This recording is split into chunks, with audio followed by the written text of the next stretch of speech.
Baik, selamat pagi Bu Riana. Perkenalkan, nama saya Agatha Feliciazu dengan NPM 2304274793. Hari ini saya ingin mempresentasikan mengenai hasil analisis laporan keuangan dari sektor pertambangan di periode 2023 dan 2024. Masuk ke pendahuluan, Indonesia merupakan salah satu negara dengan sumber daya alam tambang terbanyak di dunia. Namun tidak hanya bertumpu pada satu daerah saja, eh, persebaran tersebut sangat luas di beberapa daerah seperti adanya batu bara di Kalimantan, nikel di Sulawesi dan Maluku, emas di Papua, dan timah di Bangka Belitung. Sektor pertambangan ini menjadi pilar utama pertumbuhan ekonomi di Indonesia dari eh, penerimaan pajak dan non-pajaknya seperti dividen, royalti, izin. Lalu di sini ada pengertian pertambangan menurut Undang-Undang Nomor 4 Tahun 2009 tentang pertambangan mineral dan batu bara. Pertambangan adalah sebagian atau seluruh tahapan kegiatan dalam rangka penelitian, pengelolaan, dan pengusahaan mineral atau batu bara yang meliputi penyelidikan umum, eksplorasi, studi kelayakan, konstruksi, penambangan, pengolahan dan pemurnian, pengangkutan dan penjualan, serta kegiatan pasca tambang.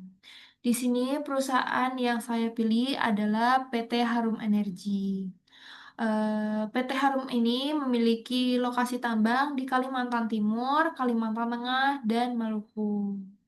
Lalu, perusahaan ini memiliki 4 keunggulan kompetitif, yaitu pertama, perusahaan ini sudah melakukan diversifikasi portofolio komoditas. Jadi, di sini mereka memiliki 2 komoditas, yaitu ada batu bara dan nikel, serta jasa pendukung seperti smelter nikel, logistik, konsultasi manajemen, dan adanya perdagangan investasi yang sudah tersedia di BI. Lalu yang kedua adanya penerapan program keberlanjutan seperti menerapkan strategi iklim dan dekarbonisasi untuk mencapai net zero emisi di tahun 2025. Lalu yang ketiga, produksi batu bara dari Harum ini berkualitas tinggi dengan kalori 5.400 sampai 6.400. Lalu yang keempat, perusahaan ini memiliki pengalaman operasional dan keuangan yang kuat. Baik di slide ini merupakan perhitungan rasio yang telah kami lakukan. Di sini ada perusahaan ITMG, Harum, GEMS, dan Indi sebagai perusahaan pesaing yang sama-sama berada di sektor pertambangan. Lalu di sini kami juga menghitung 6 rasio, yaitu ada current ratio, collection period, debt to equity, times interest earned, gross profit margin, dan net profit margin. Nah, selanjutnya dari perhitungan rasio tersebut kami membuat grafik agar lebih mudah untuk dianalisis trennya. Baik, di sini pertama ada current ratio. Perusahaan ITMG, Harum, dan Indi menunjukkan tren kenaikan, namun GEMS menunjukkan tren penurunan. Nah, yang kedua ada collection period. Di sini perusahaan Harum dan Indi menunjukkan tren kenaikan. Namun ITMG dan GEMS menunjukkan tren penurunan.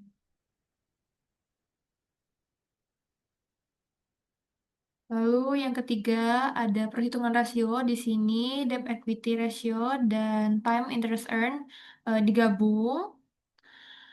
Di sini ITMG dan Harum menunjukkan tren kenaikan, sedangkan GEMS dan Indi menunjukkan tren penurunan. Untuk debt to equity-nya. Namun untuk eh, time interest earn,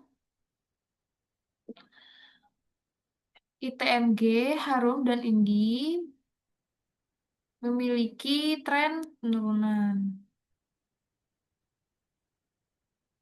Dan GEMS menunjukkan tren kenaikan pada time interest earn.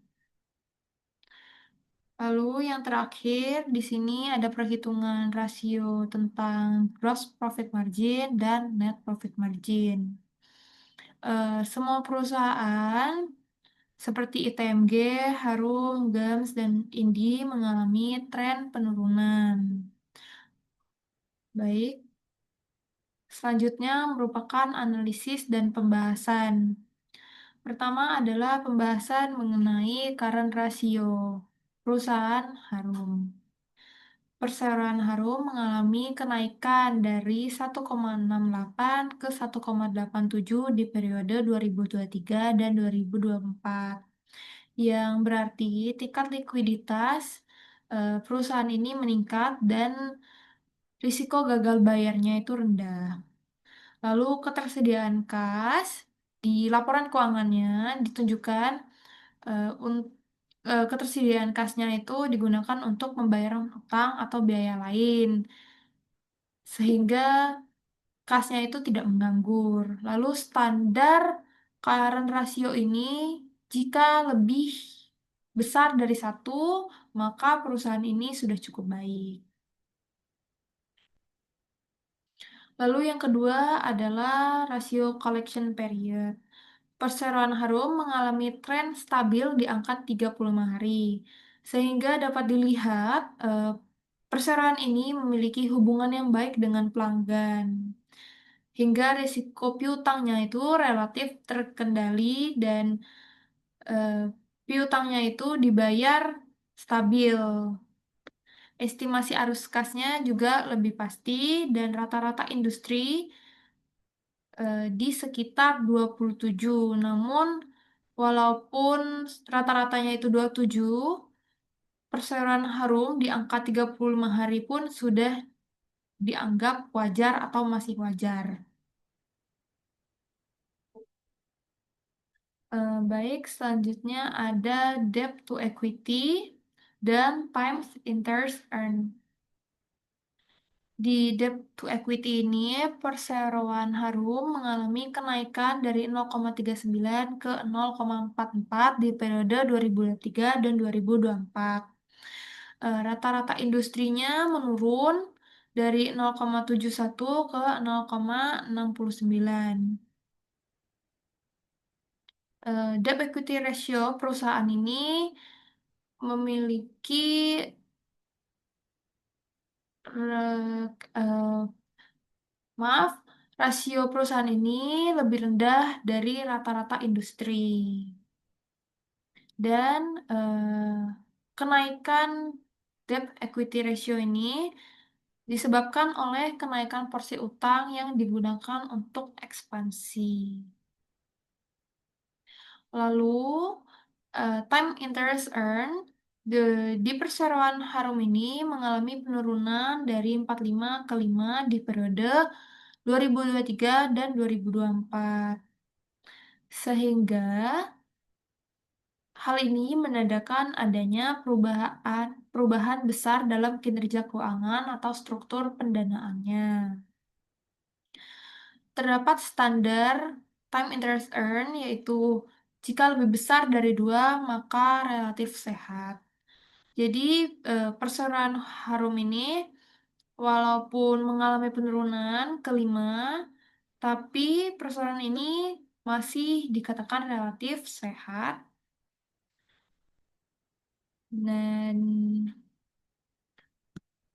walaupun rata-rata industri ini berbeda jauh dengan rasio, nah, dengan adanya diversifikasi komoditas dapat menstabilkan risiko fluktuasi yang tinggi. Baik, lalu yang kelima ada gross profit margin dan net profit margin. Di profit margin ini, perseroan Harum mengalami penurunan dari 41% ke 21% di periode 2023 dan 2024.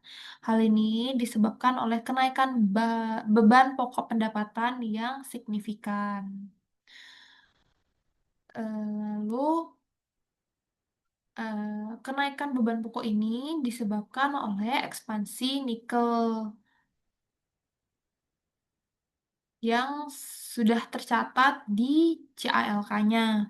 Lalu kenaikan pendapatan tidak sebanyak kenaikan BPP dan rata-rata industri sekitar 32% ke 26%.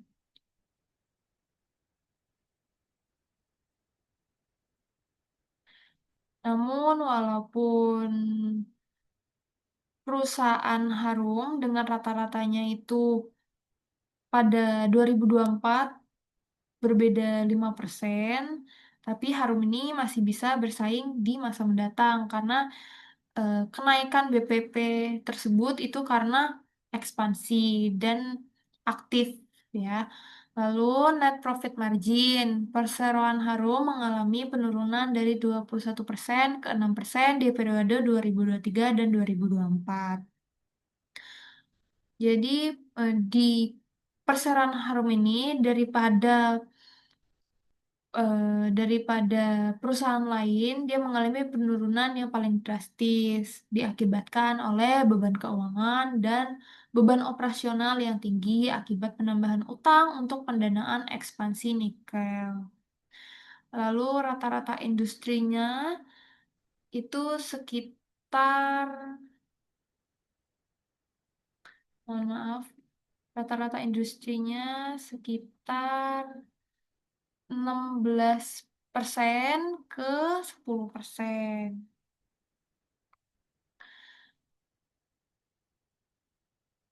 Baik, masuk ke kesimpulan dan saran. Di kesimpulan, pertama, Harum mengalami tren peningkatan pada current ratio dan debt to equity. Lalu yang kedua, Harum mengalami tren stabil pada collection periodnya. Dan yang ketiga, Harum mengalami tren penurunan pada time interest earn, gross profit margin, dan net profit margin. Lalu saya memiliki dua saran, ada bagi investor dan bagi perusahaan. Bagi investor, dari beberapa rasio, Harum dan ITMG itu menunjukkan keunggulan dibanding GAMS dan INDI. Lalu penting juga untuk investor untuk melakukan analisis rasio pada laporan keuangan. Lalu bagi perusahaan, pihak manajemen dan tata kelola bisa meningkatkan efisiensi operasional, terutama dalam pengendalian beban pokok pendapatan yang menekan margin keuntungan. Lalu peningkatan transparansi itu agar pemegang saham, lalu pemegang kepentingan itu memiliki pemahaman yang sama mengenai keadaan perusahaan. Baik, sekian presentasi dari saya. Mohon maaf jika ada salah kata. Terima kasih.